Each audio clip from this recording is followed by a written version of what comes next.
Welcome to the Hijabi Nomad. Thank you so much for all the love that you sent in my last video. I'm being stared at. I'm trying not to focus on it.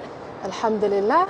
Just sitting outside the entrance to the Fairmont Hotel Mall area, and of course looking at the Haram, and the sounds are coming from the car park area, parking stuff that's unfortunately right beside me already. So a lot of you are gonna think, what the heck are you complaining about? How dare you make a cons video about staying in Mecca? And I get it. However, I've lived in 30-something places, cities while I've been traveling over the past year.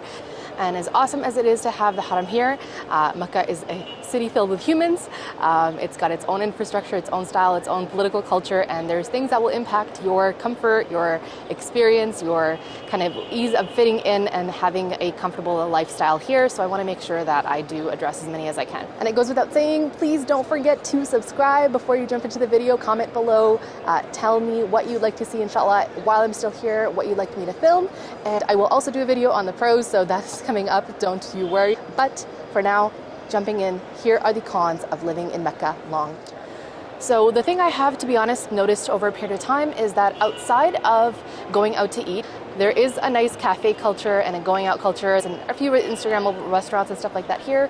However, at the end of the day, there isn't much to do in Mecca outside of the historical religious sites that you have here. Obviously the Haram being the main attraction. Everything else is kind of basic. It's kind of, if you're here, if you have people here, family, whatnot, it's amazing. But if you are a foreigner and you're trying to also have kind of a lifestyle here, it's kind of tough. Outside the Haram, there's not much to do here. If you have a routine like I do, the Haram is enough, and it has been for several months. But even I'm starting to get an itch, especially with the heat increasing here, to go somewhere else and then to inshallah come back when it is when I've had a chance to appreciate it again. The next con of living here is getting around. Now, it's not the worst thing in the world. However, I feel like there's no exact reliable form of transportation. So there are three main modes of transportation of getting around here: Ubers, taxis, and shuttle buses. But all have their kind of pros and cons. You kind of have to weigh it out. I've taken all options depending on the situation that I was in. If I'm tight for time, I'll end up taking a taxi. If I can manage to wait a little bit and I'm just kind of relaxing and enjoying my evening, then I'll take an Uber. If I'm late and I miss the shuttle bus to the Haram, I'll take an Uber as well.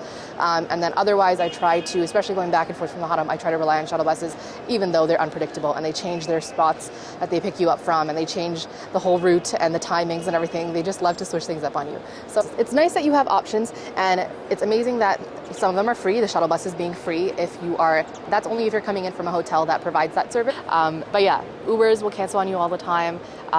If you do get an Uber, sometimes they will try to kind of change your mind, have you cancel the ride and have you pay in cash. So I just don't like it. The professionalism isn't entirely there.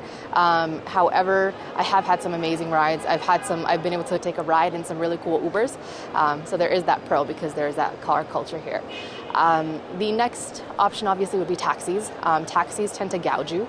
I'll mention how taxis are in Ramadan in another video, but taxis here, if you don't know, if you're not kind of familiar, you can kind of get ripped off sometimes. Not always. It's better than some places. In Turkey, I had some really crazy experiences. However, it's still not great that, you know, the prices vary so much, and depending on the mood of the driver, sometimes they can charge you a lot.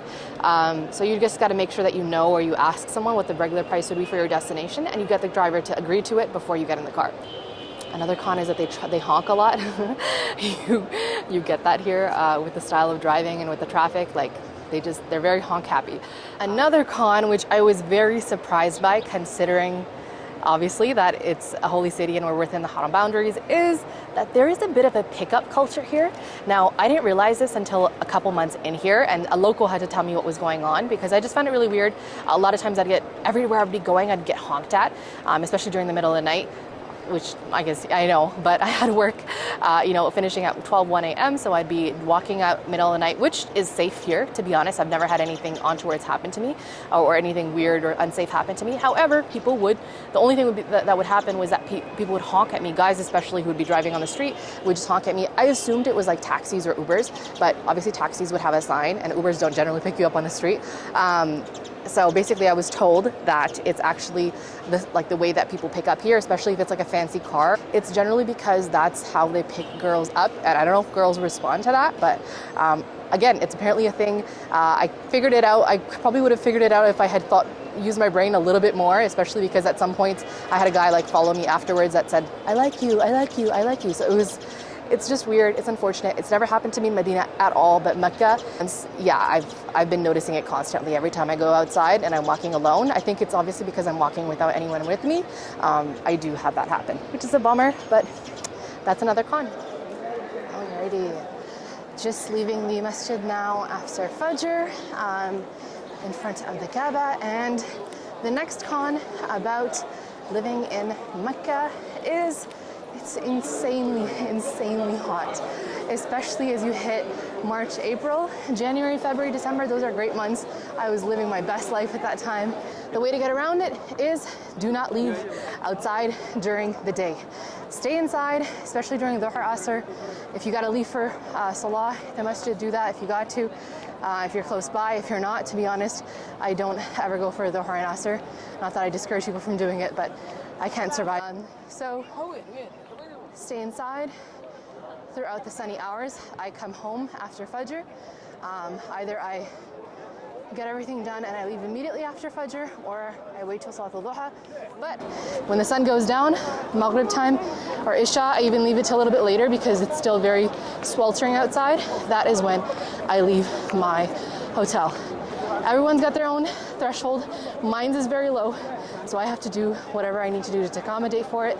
But yeah, the heat, as I leave the masjid behind me, alhamdulillah, the heat is no joke. And it just gets hotter from here. Everyone here knows it's hot too. They also have to survive it. So a lot of the businesses are not open until post-Asr time. And they open very late so that deep into the night, when it's the coolest, when people are able to go out comfortably, that is when you can get your errands done. That's when you can shop and all that fun stuff. So it's manageable. One more con of living here long term, which is not impossible, but it's something that factors in for me, is that I don't think they have a proper system for reloading your data plans on your SIM cards online. So I have to come back every month to a physical location. Thankfully, there's quite a few that are 24 hours around the Haram, and the STC one is one of them. But I have to come back, the store is behind me, and stand in that line and wait a few minutes. It takes about 20, 30 minutes sometimes, depending on the wait. Sometimes I'm lucky and it's about 5-10 minutes. But basically I have to physically come to replenish my data plan. So that's a little inconvenient. It's not the end of the world. It's a bummer when you're out and about and you didn't realize. They give you some reminders, but most of them are in Arabic. Thankfully, one of them was in English this time, so I knew mine was expiring soon, and I had a heads up. So yeah, slight con, but it's not the end of the world. Another one that I've had to come to terms with more so as COVID has kind of eased, the restrictions here have eased, and a lot more people have arrived, especially for Ramadan, is that crowds are insane. If you are a claustrophobic person, you're not a huge fan of crowds, you're gonna have to get used to it, because that's the reality here. There's a lot of people trying to come in a limited space, as big as it is. Honestly, after a certain period of time, the Haram starts to feel kind of small. And unfortunately, alhamdulillah, it's the ummah coming together, but you will be pressed up against people. Guy, girl, doesn't matter. You will be having to navigate and kind of being patient with the people walking slowly, elderly people, all that fun stuff. It's part of life here. You have to get used to it. Obviously, you can avoid things by coming early and not avoiding the rush periods, not being the last to arrive at the mosque. That's something that you really need to get into the habit of. But crowds are a reality. At some point in time, you are going to be pressed up and moved around and this and that. And honestly, one tip that I don't recommend, it's easier for me actually to navigate crowds as a single person, because I'm not trying to hold on to the hand of someone and keep them with me the entire time. I would recommend finding meeting places or meeting points and connecting there, because trying to navigate crowds as a group, no matter how small, even as a couple, not easy, not fun here. And it's kind of the first time I've ever experienced it to this level, but alhamdulillah.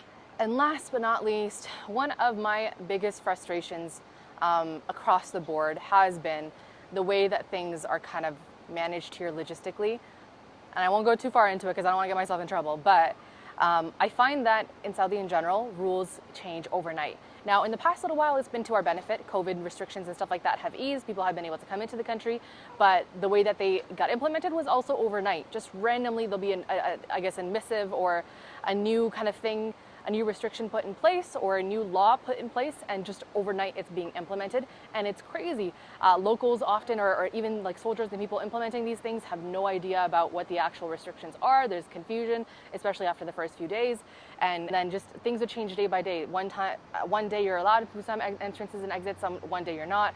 One day this is where you exit from, this is where you go to, you can pray at this time at this place. One day you can't. One day you can't bring a backpack in. The next day you can, as long as you get it searched. So it's just you have to kind of build a confidence basically to get around it, and basically not, take everything with a grain of salt. Don't believe anything you hear. People say things that they think they know with a lot of confidence, and you can be confused as a foreigner who's not used to people just very confidently telling you things and not being true. And I don't think people are trying to lie. Nobody knows anything, and everyone's confident about what they don't know. So that was like a bit of a culture shock to me, because I found that I have to now verify every single thing that I learn, and I have to trust my gut. A lot of times my gut has been right, and I've trusted the word or recommendations of someone local when I should have just gone with what I expected. So that includes with shuttle buses, with getting around, with prices, with locations. You have to be insistent about what you know. You have to trust your gut. But it's really weird how things work here, and how it's like there's no clear direction or clear announcement when things are changed. There's no signages and this and that. It's just you have to kind of find out as it's happening. So yeah, that's a little weird, because I'm used to somewhere if there's a law change or if there's a missive or anything like that, our prime minister will tweet about it. Everybody will find out. You'll be clear directives and this and that. Here, it just kind of happens on a whim, and it just kind of gets implemented on a whim, and people just kind of figure things out as they go along. So. And there you have it, guys. Thank you for watching another video with the Hijabi Nomad. Let me know if there was something in this video that surprised you or shocked you or that you didn't expect, and what you kind of have already experienced if you've been to Mecca before, or it's something that you kind of expected to happen. I know a couple things were obvious, but I hope that you learned something new throughout this video. Please don't forget to like, comment, and subscribe, especially right now while I'm a baby channel. Every little bit of support counts, and it matters so much to me. Thank you so much for being here and for watching, and I will see you guys very soon.